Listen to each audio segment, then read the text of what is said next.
Dalam dunia bisnis, kepercayaan publik merupakan aset penting dalam perusahaan dalam menjalankan keberlangsungan perusahaan tersebut.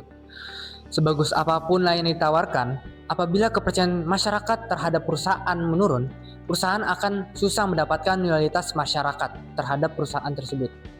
Hal ini berkaitan dengan taksi Green SM yang belakangan ini terlibat dalam krisis reputasi akibat banyaknya fenomena yang terjadi belakangan ini.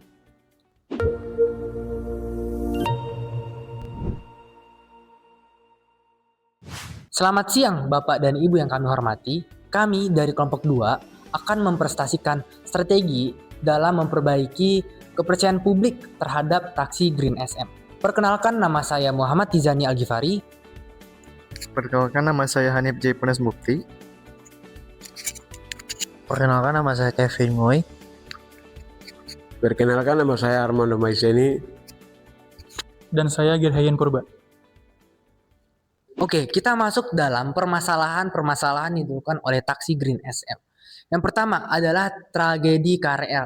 Ini sempat viral di media sosial belakangan ini, dan di mana taksi Green SM ini menerobos lampu merah rel kereta api yang mengakibatkan taksi Green SM ini menyangkut di rel kereta api.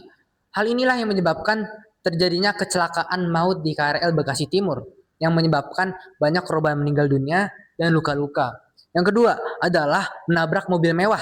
Ini patut dipertanyakan, apakah SOP yang diterapkan oleh Green SM ini sesuai dengan prosedur atau tidak, sehingga supir ini bisa menabrak mobil mewah. Dan yang terakhir adalah pembungkaman publik. Kritik-kritik yang terjadi terhadap Green SM ini tidak direspon dengan baik, malah dia ini merespon dengan defensif. Hal ini patut dipertanyakan juga. Oleh karena itu kami melakukan beberapa analisis kenapa Green SM melakukan hal ini. Berikutnya, kita masuk ke pembahasan berikutnya, yaitu identification dan analysis. Bapak Ibu yang kami hormati, mari kita melihat gambar-gambar yang ada di sini. Gambar sini menunjukkan insiden-insiden yang terjadi akhir-akhir ini, yaitu Green SM yang menabrak bus Transjakarta di Lenteng Agung, lalu ada menabrak penjual nasi goreng di Miri Utara, menabrak mobil mewah di Tangerang, dan masih banyak lagi. Yang menjadi pertanyaan publik adalah bagaimana bisa kecelakaan-kecelakaan atau insiden-insiden ini menggunakan mobil yang sama, yaitu mobil Green SM ini. Jika satu orang melakukan kesalahan, itu adalah kesalahan personal. Tetapi jika banyak orang melakukan kesalahan yang sama, maka itu adalah kesalahan sistem. Di sini kami melihat dari sudut pandang manusia, yaitu adanya gagal kontrol kualitas sopir. Kami melihat bahwa adanya standar rekrutmen yang sangat longgar dan juga lemahnya pengawasan. Hal ini dapat dibuktikan dari insiden-insiden ini bahwa supir mengendarai dalam keadaan mengantuk, pengemudi tidak mentaati aturan lalu lintas, dan ada juga yang terlambat melakukan servis rutinan. Hal ini akan berdampak pada kegagalan membangun standar keselamatan dasar dan juga memicu persepsi awal masyarakat luas tentang taksi Green SM ini. Berikutnya kita masuk ke dalam kegagalan teknis unit kendaraan dan kesiapan sistem kendaraan. Jika sebelumnya kita melihat dari sudut pandang manusia, kita di sini melihat dari sudut pandang bagaimana teknologi dan juga kesiapan sistem kendaraannya. Kami mengambil contoh di tragedi antara Green SM dan juga KAI di Bekasi Timur. Dapat kita ketahui bahwa pada saat kejadian, taksi Green SM ini tiba-tiba mogok berhenti di atas rel kereta.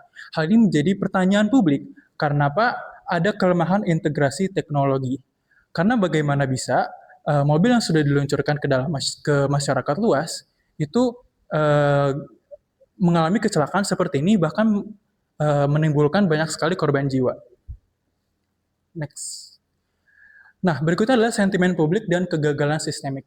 Dari beberapa kasus-kasus yang sudah terjadi akhir-akhir ini, banyak sekali masyarakat luas yang kecewa dan juga mempertanyakan kepada Green SM ini tentang bagaimana keamanan Green SM ini. Seperti yang bisa kita lihat, di sini ada banyak sekali komentar-komentar negatif yang dilontarkan masyarakat luas ke Instagram Green SM. Hal ini adalah blunder komunikasi krisis yang dilakukan Green SM, sehingga dapat mengakibatkan erosi kepercayaan massal dan juga gerakan boikot massal oleh netizen yang akan berdampak buruk pada kondisi finansial dari Green SM ini. Baik, Bapak Ibu yang kami hormati, setelah kami menganalisis suatu permasalahan yang sudah terjadi mengenai Green SM, di sini kami merekomendasikan beberapa work tentang brand recovery, yaitu kami menggunakan framework dari SAFE, yang dimana SAFE sendiri kepanjangan dari sorry, act, fix, dan earn. Ini menjadi strategi dan solusi yang bisa kami berikan kepada pihak Green SM nantinya untuk bisa meningkatkan reputasi bisnisnya kembali. Oke, yang pertama ada sorry, yang dimana sorry di sini kita harus bisa mengakui dan meminta maaf secara tulus, sehingga Green SM di sini harus bertindak secara tulus, yang dimana apabila jika suatu perusahaan tidak memberikan suatu permintaan maaf, maka semua strategi sama saja tidak bisa dijalankan dengan baik. Dengan publik menerima suatu permintaan maaf, publik menjadi tahu mengenai insiden yang terjadi, mengenai tanggung jawab apa yang diberikan oleh CEO, sehingga CEO bisa terlihat memberikan moralnya dengan baik kepada publik. CEO Green SM Indonesia juga perlu memberikan suatu, bukan hanya sebagai bentuk postingan saja, tapi harus memberikan suatu video mengenai klarifikasi dari insiden tersebut, memberikan suatu bukti-bukti konkret dan penjelasan yang nyata. Kemudian di sini ada pendekatan act, yang mana Green SM harus memberikan suatu tindakan nyata apa yang harus diberikan oleh Green SM sendiri. Jadi Green SM sendiri harus memberikan kontribusi nyata dan tanggung jawab mengenai keluarga korban yang sudah terjadi, mengenai insiden-insiden tadi yang sudah tertabrak atau mungkin ada kecelakaan fatal. Di situ publik menjadi tahu bahwa wah, ternyata Green SM ini bertanggung jawab terhadap insiden yang telah terjadi. Jadi keluarga juga tidak merasa dirugikan juga, tapi secara moral CEO seharusnya memberikan suatu tindakan nyata. Kemudian Green SM juga harus memeriksa audit operasionalnya melalui komite independen dan pemulihan komunikasi dua arah. Kemudian Green SM juga harus bisa menyiapkan naskahnya dengan baik, yang dimana apabila terjadi suatu insiden nantinya yang terjadi, Green SM sendiri tahu bagaimana cara mengatasinya dengan baik, mengenai gimana cara klarifikasi, siapa yang akan berbicara, siapa yang akan mengumpulkan bukti-buktinya, sehingga masalah menjadi clear dan insiden pun teratasi dengan tanggung jawab yang secara moral. Kemudian ada pendekatan fix, yang dimana pendekatan ini Green SM harus bisa memperbaiki sistemnya dengan baik.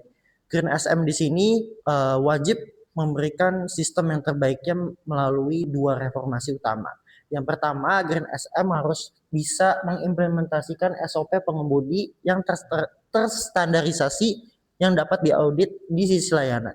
Itu juga berpengaruh pada HRD nantinya yang ada di Green SM, yang dimana HRD juga harus mampu menyeleksi staff atau driver yang nantinya akan bekerja di Green SM.